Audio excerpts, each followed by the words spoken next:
understanding prioritizing time management in terms of emotions is everything we do has a value, a belief, an emotion attached to it.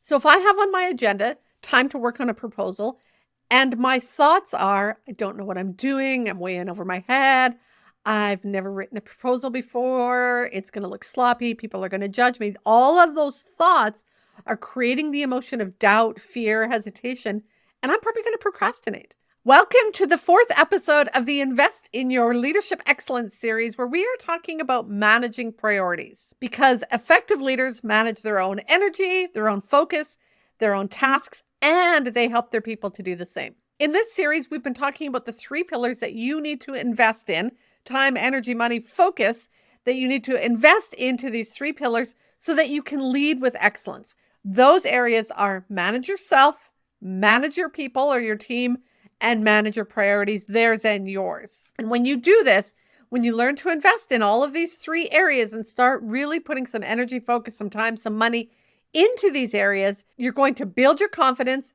develop that ability to maintain your composure, and lead with your strength of character. We started this series off by talking about what I believe are the 4 fundamentals of leadership that are going to help you lead with excellence.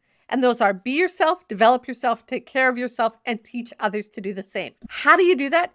You do that by developing yourself in these 3 pillars that you put your time, energy, focus, you invest into these 3 areas so that you are learning to manage yourself better, manage your team better, and manage your priorities. When you do that, you are going to be yourself, develop yourself, take care of yourself, and teach others to do the same. And you're going to be leading with excellence, and you're going to create a team that is doing excellent work, doing the mission critical work that you guys were meant to do. So go back to the last couple episodes, and I'll make sure the links are in the notes so that you can get a little bit deeper understanding of what you need to do to learn to manage yourself better, get some free resources, some links to some courses. And then the second one was managing your team. Today, we are diving deeper into managing your priorities, both yours and theirs. In each of these episodes, I'm going to give you a little bit of information. We're going to get a freebie, and then we're going to cover a lesson inside the training library that may help you invest a little bit more in your development. If you aren't aware of what the training library is, just imagine for a moment getting the training you need when you need it.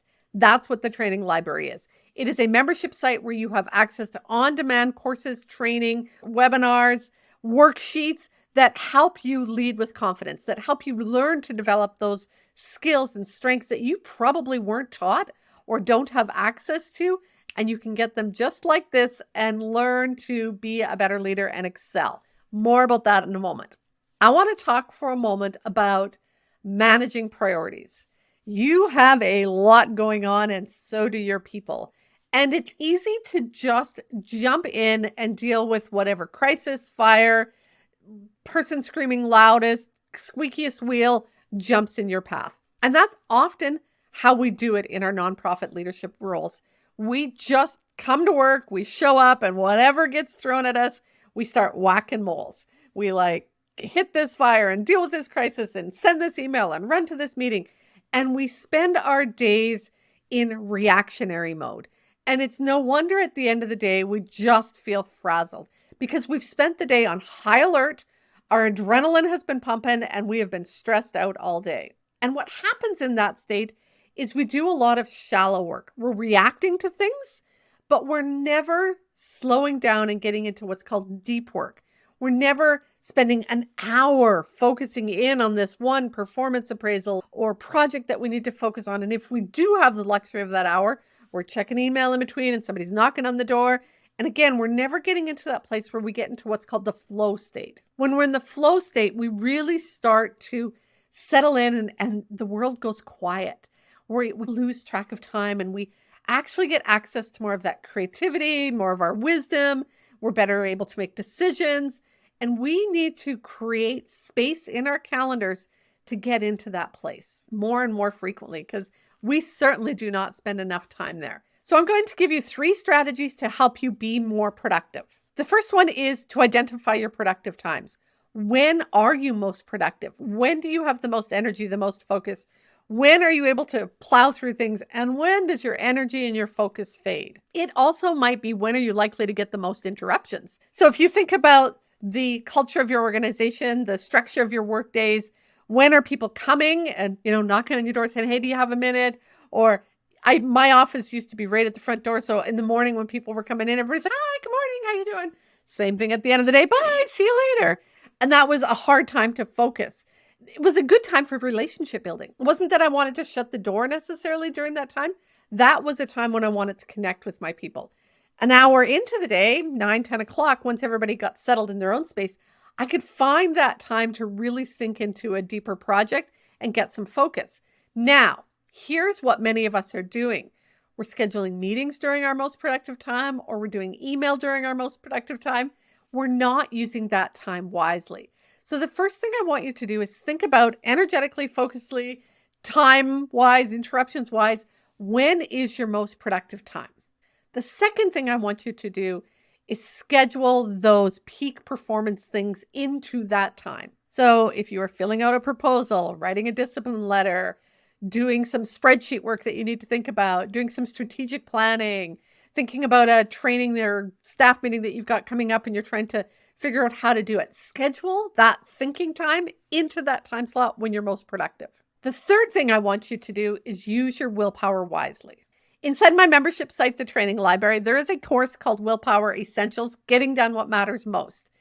What happens for many of us is we are using willpower to fight off all of the distractions, and that's not so helpful. If you're trying to be more productive, in the Willpower Essentials course, what we're talking about is helping you understand what willpower is and what it isn't, learning how to stop depleting your willpower unnecessarily, and learning how to get more willpower quickly when you need it most. Let me touch on the second one for a moment, learning how to stop depleting your willpower unnecessarily. If you are trying to focus, if you are wanting to dive in deeper and really get into that flow state where the world quiets around you and you lose track of time, you do not want to be using your willpower to avoid the urge to respond to a text message that you just got. You want to shut those notifications off. Shut your phone off, leave it on the other side of the room, set it outside the room if you need to, but really eliminate the distractions. If we're talking about you are going to, let's say 10 o'clock is your most productive time. If you're worried somebody's going to interrupt you, tell people, don't interrupt me for an hour. I'm doing some deep work, administrative tasks. Please do not interrupt. I'll be available at 11 o'clock. Put a do not disturb sign on your door. Use your willpower to focus. What is willpower and what isn't it? Willpower is the ability to avoid the urges and distractions, but it's also the ability to focus in what you want to focus on. If I'm sitting here talking to you, it takes willpower to focus just on you and not be thinking about what's happening tonight, where I got to go, what I got to pick up at the grocery store, or what I got to do before I leave for work. It takes focus. That's willpower. So in order to be more productive, you need to figure out when you're most productive. Schedule things into that time that you need an intense focus for or more energy for, or you want to be more creative. And then stop using willpower unnecessarily during those times. Learn to use your willpower appropriately during those times to focus on what you want to focus on. This is also going to help your team be more productive. When you start role modeling productivity and focus time and eliminating distractions, and then probably talking about it with your team, you're going to start a ripple effect within your organization and create that culture. I was talking to somebody yesterday about the need to not have meetings before 10 o'clock in the morning, or Friday afternoons is a non-meeting day. When you start to create a culture of productivity in your organization, that's when things start to shift. So the mindset shift that I want you to make is from that crazy reactionary place of just whacking moles, dealing with whatever fire crisis comes into your way, to I pause and I intentionally choose where I am investing my time, my energy, my money, and my focus. Where am I putting that into so that I'm getting the results I want? Because if you just keep whacking moles, you're going to stay stuck in survival mode, and your organization is going to continue to be a reactionary, fire putting out kind of place. And if you want things to slow down and be more intentional, you have to start with the pause. You have to start slowing down, making conscious decisions about where you're investing that time, energy, money, focus, how you are choosing to prioritize your time in your day, what priorities are getting put into those slots, and helping your team do that too. The free resource that I want you to grab is a guide to help you pause. We struggle to do that slowing down, stepping back, tuning in, making some more conscious decisions. It starts with the pause. You can't make those conscious decisions until you stop and slow down and tune in. So grab the guide here to help you learn how to put those pauses into your day, where to put those pauses into your day, tools to help you put those pauses more frequently into your day, and to structure your day where you're slowing down, being able to make more conscious choices. And then, as I said, the training library, I'm going to link you to. I already talked about the Willpower Essentials course, but I want to talk for a moment about the Emotions of Time Management course. So before I get there, let me tell you about the training library again. The training library, imagine getting the training you need when you need it.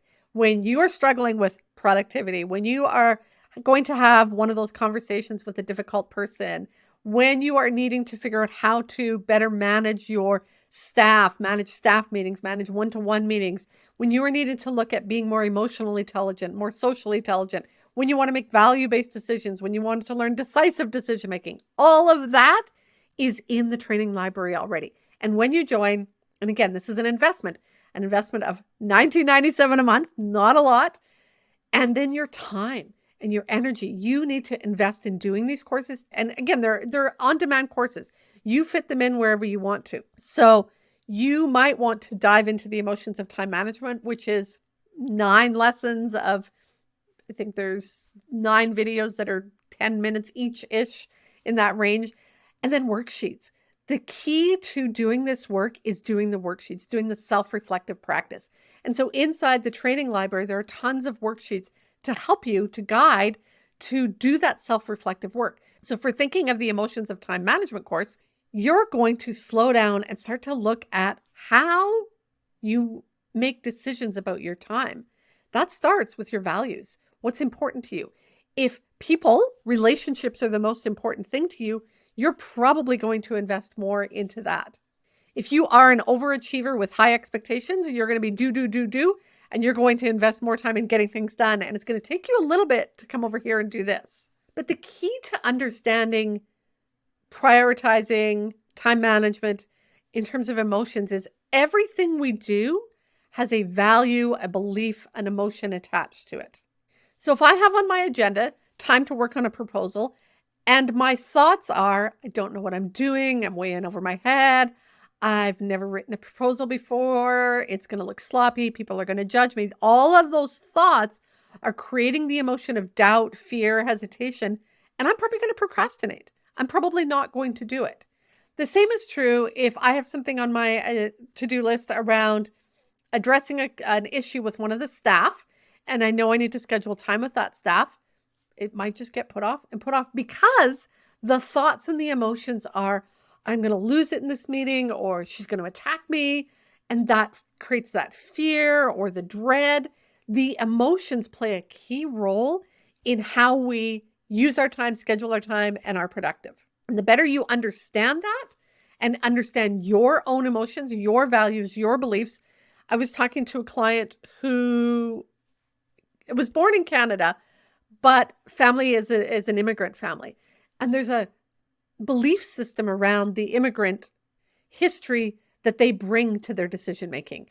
And there's a hardworking aspect to it. So it's hard for them to not work. So if I was to introduce the pause, you need to slow down and make more conscious-based decisions, they'd be like, I can't stop. I got to just go. And so by unpacking that belief, they can slow down and go, oh, okay, I still want to get a lot done, but maybe this overkill isn't needed at this point in my life. That comes from beliefs that my family's had and true beliefs, things that got them to where they are today. But do I still want to carry those beliefs? And is that how I still want to show up? So the Emotions of Time Management help pull you through that, walk you through all of those thoughts, beliefs, emotions that are underlying that often we don't see are under the decisions we're making about how we're spending our time, using our time, and again, investing our time, energy, money, and focus. So you're going to get a link to the Emotions of Time Management. If you are in the training library, go check it out. Even if you've done it already, there might be some worksheets you got to review, some ways to do that. There's also the Willpower Essentials course that I just talked about. And the one that I always say is foundational to everything in the training library is the Values Verification course. When you do this inner work, when you take time to do a little bit of learning around what are your triggers around time management and what gets in the way of you prioritizing your day, that's when you really start to build that level of confidence. And in the training library, you are going to learn those skills to develop that steady knowledge, foundational base around your values to help you lead with confidence, maintain your composure, and lead with your strength of character. If you're a member of the training library, get in there and start doing some of the courses that you've been meaning to do. Schedule time in your calendar. Invest. Again, we're talking about investing in your leadership excellence. Invest time in your day so that you can learn to be more confident, become confident in your leadership abilities, bounce back when leadership adversity hits, because it always does. Be yourself. And again, find that place to belong. In the training library, once a month, we get together on Zoom calls. So you get to connect with me real time, ask questions, get coaching, dive deeper into some of the training, and connect with your peers who they're going through the same thing you are, very similar stories. And to know that you're not alone makes a huge, huge difference. Your leadership journey is a continuous path of personal and professional development, that inner growth, that learning to understand yourself better, and then using that to help you do the work of leadership. Personal and professional development is your path to success in both your leadership and life. Invest in your leadership. Invest in yourself. Put time, money, energy, focus into you so that you will excel in leadership and you'll create this amazing team that really is working hard on that mission critical work. If you found this helpful, please share with other women leaders in the nonprofit sector. I'm sure many more could use this information. Go make the rest of your day awesome. If you need more help with time management, watch this next and you will learn 3 tips for using your calendar to help you better manage your time.